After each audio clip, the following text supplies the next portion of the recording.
السلام علیکم ورحمۃ اللہ وبرکاتہ۔ محترم عزیزوں اور دوستوں، زکوٰۃ یہ مال نامی کے اندر واجب ہوتی ہے، اور مال نامی کہتے ہیں بڑھنے والے مال کو، اور بڑھنے والے مال کی دو صورتیں ہیں۔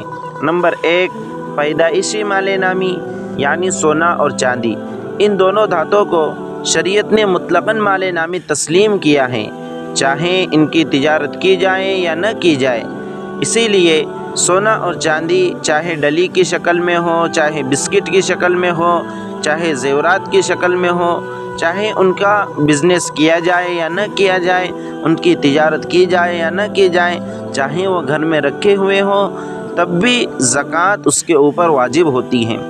مال نامی کی دوسری صورت ہے عملی مال نامی، یعنی وہ مال تجارت جسے تجارت کی نیت سے خریدا گیا ہو، بزنس کی نیت سے خریدا گیا ہو۔ لہٰذا مال نامی چاہے حقیقی ہو، مال نامی چاہے عملی اعتبار سے ہو، دونوں مال نامی کے اندر زکوٰۃ واجب ہوتی ہے۔ لہٰذا سونا، چاندی، مال تجارت، نقدی روپیہ پیسہ، ان ساری چیزوں کے اوپر زکوٰۃ واجب ہوتی ہے۔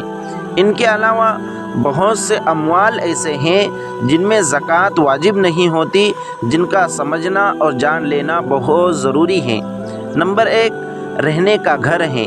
رہنے کے گھر میں زکوٰۃ واجب نہیں ہوتی، چاہے کسی کا کتنا ہی بڑا گھر ہو، زکوٰۃ کے مال میں اس کا حساب نہیں لگایا جائے گا۔ ہاں، جو گھر اس نے تجارت کی غرض سے ہی بنایا ہے، یعنی بنا کر اسے بیچنا ہے، اسی نیت سے اس نے بنایا ہے، تو پھر اسے مال تجارت کے اندر شمار کیا جائے گا۔ نمبر دو، استعمالی کپڑے، چادریں ہیں، فرش وغیرہ ہیں، تو ان چیزوں کے اوپر بھی زکوٰۃ واجب نہیں ہوتی، چاہے اس کے پاس کتنے ہی جوڑی کپڑے ہوں، چاہے اس کے پاس مہنگی مہنگی چادریں ہوں، گھر میں مہنگا فرش بچھا ہو، ان کے اوپر زکوٰۃ واجب نہیں ہوتی۔ نمبر تین، گھر کا ساز و سامان، جیسے فریج ہے، کولر ہیں، واشنگ مشین وغیرہ ہیں، مہنگی مہنگی مشینیں گھر کے اندر وہ اپنے استعمال میں رکھتے ہیں، ان مشینوں کے اوپر اور گھر کے ساز و سامان کے اوپر بھی زکوٰۃ واجب نہیں ہوتی۔ نمبر چار، سواریاں، جیسے گاڑی ہیں، موٹر سائیکل وغیرہ ہیں، کسی کے استعمال کی فور ویلر وغیرہ ہیں۔ ہاں، اگر کسی کا گاڑیوں کا ہی بزنس ہے، کوئی موٹر سائیکل خرید کر اسے بیچتا ہے، فور ویلر کا کسی کا بزنس ہے، تو جو گاڑیاں اس نے تجارت کی غرض سے خریدی ہیں، بیچنے کی غرض سے خریدی ہیں، تو ان گاڑیوں کا زکوٰۃ میں حساب لگایا جائے گا، اور جو گاڑیاں اس کی خود کی استعمال کی ہیں، چاہے وہ کتنی ہی مہنگی ہوں، ان کا زکوٰۃ میں حساب نہیں لگایا جائے گا۔ نمبر پانچ، غلام باندیا جو خدمت پر مامور ہو۔ آج کل تو غلام باندیوں کا دور ہے نہیں، اس لیے اس کا کوئی مسئلہ نہیں۔ نمبر چھ، اپنی حفاظت کے لیے رکھے گئے ہتھیار، چاہے وہ ہتھیار کتنا ہی مہنگا ہو، اس کی غرض اپنی حفاظت ہے، تو اس ہتھیار کے اوپر بھی زکوٰۃ واجب نہیں ہوتی۔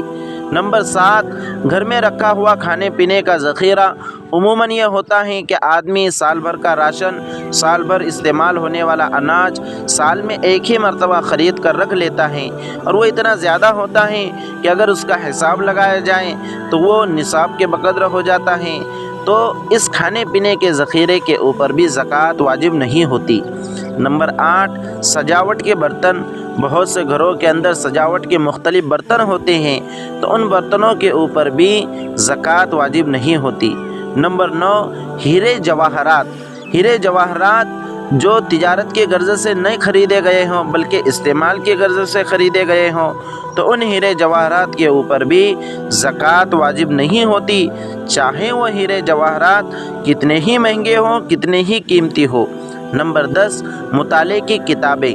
علماء حضرات کے پاس ایک چھوٹا سا کتب خانہ ہوتا ہے، جس کے اندر بہت سی کتابیں انہوں نے خرید کر رکھی ہوتی ہیں، تو بعض مرتبہ ان کتابوں کی قیمت نصاب کے بقدر ہو جاتی ہیں، تو کیا ان کتابوں کے اوپر زکوٰۃ واجب ہوتی ہیں؟ تو یاد رکھیں، ان کتابوں کے اوپر بھی زکوٰۃ واجب نہیں ہوتی۔